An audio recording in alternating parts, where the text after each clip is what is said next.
Bismillahirrahmanirrahim. Assalamualaikum warahmatullahi wabarakatuh. Bersama saya Ustazah Azimah, Guru PQS SMK Bukit Rahman Putra. InsyaAllah pada hari ini saya akan kongsikan PDPC secara online Pendidikan Al-Quran dan As-Sunnah KSSM Tingkatan 4. Hari ini kita akan belajar bahagian pengajian Al-Quran, kefahaman ayat, mata pelajaran yang ke-11, tajuknya ialah Tegahan Mempersendakan Agama.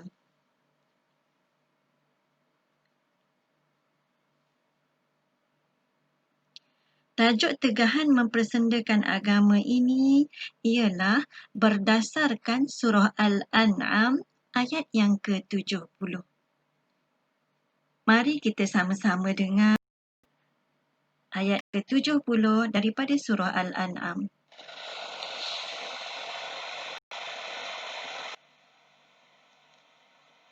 وذر الذين اتخذوا دينهم لعبا ولهوا وغرتهم الحياة الدنيا وذكر به أن تبسل نفس بما كسبت ليس لها من دون الله ولي ولا شفيع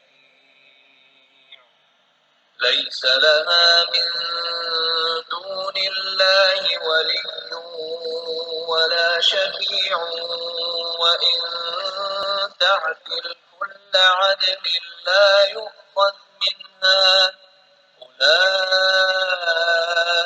الذين أبسلوا بما كسبوا لهم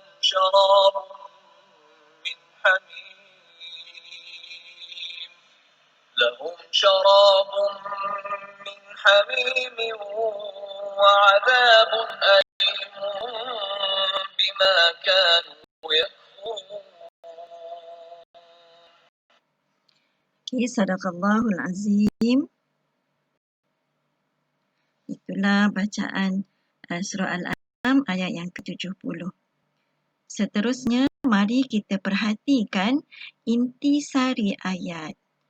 Okey, saya senaraikan di sini 3 intisari ayat.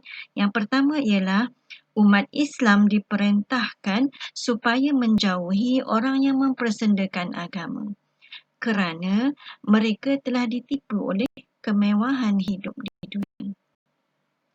Yang kedua, kita hendaklah mengingatkan orang yang mempersendakan agama tentang azab Allah pada hari kiamat kelak. Kekayaan yang mereka miliki ketika di dunia tidak dapat membantu mereka ketika itu. Ya. Bahkan mereka hanya memerlukan bantuan daripada Allah sahaja pada hari akhirat kelak. Seterusnya, intisari ayat yang ketiga ialah antara balasan golongan yang mempersendakan agama ialah mereka akan dihumbankan ke dalam api neraka. Mereka akan diberi minum dengan air yang mendidih kerana semasa mereka hidup di dunia, mereka dengan rasa gembiranya mengejek-ejek ayat Allah Subhanahu wa taala. Seterusnya, mari kita lihat apakah maksud mempersendakan agama. Ya, maksud mempersendakan agama ialah menjadikan agama sebagai permainan dan senda gurau atau melaksanakan perintah agama secara olok-olok serta mengkhianati dan menyeleweng ajaran Islam. Baik, kita lihat pula apakah perkara-perkara yang termasuk dalam mempersendakan agama ataupun apakah contoh mempersendakan agama. Dalam buku teks ada banyak contoh mempersendakan agama. Di sini saya senaraikan 6 sahaja. Okay. Yang pertama, melakukan penafsiran terhadap ayat-ayat Al-Quran mengikut hawa nafsu. Yang kedua, menghina wanita muslimah yang memakai tudung ataupun yang menutup aurat. Yang ketiga, menganggap undang-undang jenayah syar'iyah hanya sesuai dengan masyarakat Arab sahaja. Yang keempat, menyambut hari raya dengan hidangan arak yang boleh memabukkan. Yang kelima, menganggap semua agama di dunia ini adalah sama sahaja. Dan yang keenam, melakukan maksiat secara terbuka tanpa ada rasa segan ataupun malu. Dan ada banyak lagi, termasuklah mengiktiraf wanita menjadi imam kepada lelaki. Itu pun salah satu daripada perkara yang dikira sebagai mempersendakan agama. Seterusnya kita lihat apakah akibat sekiranya mempersendakan agama. Ya. Yang pertama, hilang jati diri seorang Muslim dan sensitiviti terhadap ajaran agama Islam. Tak rasa apa-apa kalau orang hina Islam. Ya. Yang kedua, Allah memasukkan pelakunya ke dalam neraka kerana perbuatannya adalah haram dan termasuk dalam kalangan dosa-dosa besar. Dia termasuk dalam kategori dosa-dosa besar. Yang ketiga, maruah umat Islam tercemar kerana mengamalkan ajaran agama yang menyeleweng. Umat Islam akan dipandang hina oleh penganut agama-agama lain.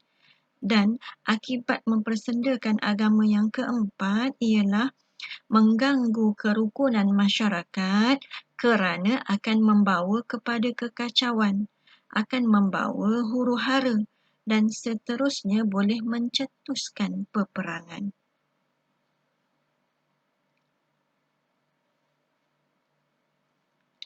Baik, apakah kepentingan menangani isu mempersendakan agama?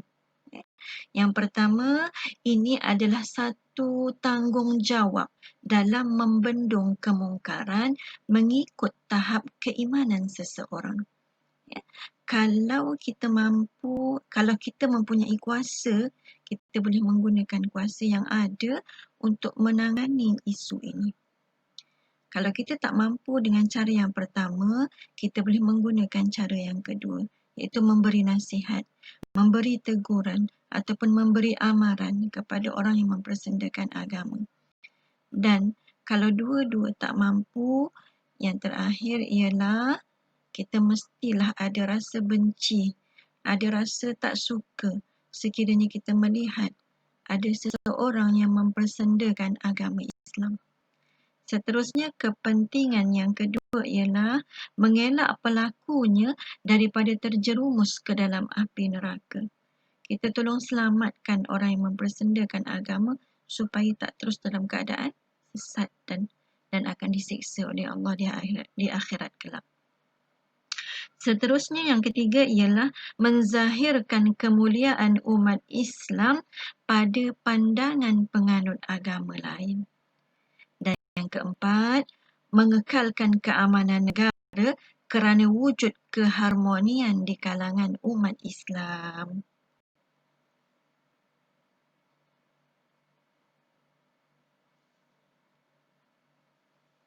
Dan seterusnya adalah usaha dan tindakan dalam menangani isu mempersendakan agama. Baik, usaha ini kita boleh bahagikan kepada tiga. Daripada sudut individu, daripada sudut masyarakat dan daripada sudut negara. Kita lihat satu persatu. Daripada sudut individu, menghindari tipu daya syaitan berpandukan Al-Quran dan As-Sunnah.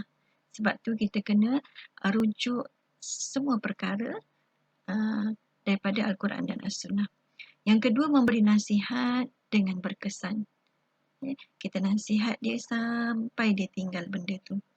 Dan yang ketiga, menyampaikan dakwah dengan penuh hikmah. Kita sampaikan dakwah dengan penuh hikmah dan berhemah.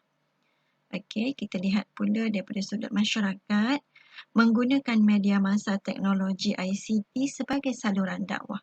Kita gunakan semua media yang ada untuk kelangsungan dakwah. Kemudian mengadakan dialog dengan penuh bijaksana. Dan yang ketiga, sentiasa memberi peringatan tentang azab yang akan diterima oleh orang yang mempersendakan agama di akhirat kelak. Dan yang ketiga, daripada sudut negara pula, pihak JAKIM, Majlis-Majlis Agama Islam Negeri hendaklah mempergiatkan program-program dakwah supaya perkara-perkara seperti mempersendakan agama ini dapat disekat. Dan yang kedua, Majlis Fatwa Kebangsaan perlu menfatwakan status golongan ini.